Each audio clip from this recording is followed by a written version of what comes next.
నేత్రదానం చేయటానికి ఎవరు అర్హులు ఎవరు కాదు అనేది తెలుసుకుందాం. సో బీపీ ఉన్న, షుగర్ ఉన్న ఒక వ్యక్తి గ్లాసెస్ వేసుకుంటున్నా, కాంటాక్ట్ లెన్స్ వేసుకుంటున్నా అవి నేత్రదానం అనేది చేయొచ్చు. అవన్నీ కూడా అడ్డంకులు కాదు. ఏజ్ లిమిట్ అంటే ఏ వయసు వాళ్ళు నేత్రదానం చేయొచ్చు, అంటే ఏ వయసు వాళ్ళు చనిపోయినప్పుడు నేత్రదానం చేయొచ్చు.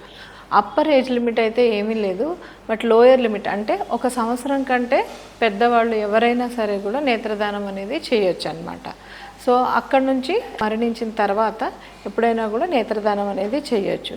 సో చాలామంది ఎవరు నేత్రదానం చేయకూడదు అనేది కూడా డౌట్ వ్యక్తం చేస్తుంటారు. అంటే ఇన్ఫెక్షస్ డిసీజెస్ అంటే హెపటైటిస్ బి, హెపటైటిస్ సి లేదా ఎయిడ్స్ అంటే హెచ్ఐవి డిసీజ్ వల్ల చనిపోయిన వాళ్ళు కానీ, కొన్ని క్యాన్సర్స్ అంటే బ్లడ్ క్యాన్సర్స్ కానీ, కొన్ని క్యాన్సర్స్కి కీమోథెరపీ, రేడియోథెరపీ అనేది యాక్టివ్గా అంటే ఉండి ఫ్రీక్వెంట్గా అంటే రీసెంట్గా ఆ వ్యక్తి చనిపోయే ముందు కీమోథెరపీ, రేడియోథెరపీ తీసుకున్నట్టయితే మటుకు నేత్రదానం చేయకూడదు. అలాగే రేబిస్ ఎన్కెఫలైటిస్ అంటారు, అంటే కుక్క కాటు వల్ల బ్రెయిన్ ఫీవర్ వల్ల చనిపోయిన వాళ్ళు కూడా ఈ ఐ డొనేషన్ అనేది చేయకూడదు. అలాగే బెడ్ సోర్స్ అంటే ఒక వ్యక్తి మరణించే ముందు చాలా నెలలు తరబడి బెడ్లో ఉన్నప్పుడు కూడా వాళ్ళు ఇవి ఐ డొనేషన్ అనేది చేయకూడదు అన్నమాట.